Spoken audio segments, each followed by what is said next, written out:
লিয়ে যাওয়ার পরে আমি তাই নারাই ন দুই একজনের নাম কও কারা কারা আছে জড়িত। আবু খায়ের আর ওই ট্রাইবেলটার নাম কি আমি চলি যাই না অমর অমর সিনহা জানি কিতা জানি আবু খায়ের বাড়ি কোনখানে? ওই দিক দিয়ে যাই এটা বাইরে জায়গার নাম কিতা জানি ইন্দ্রনগর। আমরা যখন ব্যক্তি হারানি গেছে পুলিশের কাছে গেছি পরে পুলিশ কইলো যে মোহনবুক পাইবেন, এদিকে পাইতেন না। আমরা ওইদিকে যাই না, পুলিশ কইতেছে মোহনবুক যান। তখন চুরির যখন ধরলাম চুর কইতেছে মোহনবুক সাইকেলের নিচে। পুলিশ কি করে জানলো যে মোহনবুক সাইকেলটা নিল?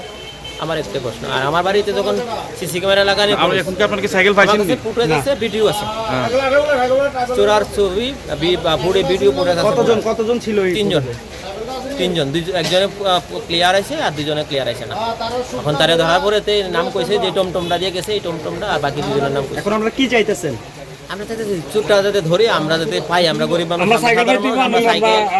আমরা পাড়ার থেকে অন্তত 25টা সিলিন্ডার নিচে, গ্যাস সিলিন্ডার প্রত্যেকদিন রাতে বেলা সিসি কোয়াংবাড়ি, নলচর, দক্ষিণ নলচর, কুকরানিয়া, এইসব জায়গাতে ডিওসি সব জায়গা থেকে গ্যাস সিলিন্ডার চুরি হইতেছে রাত্রেবেলা।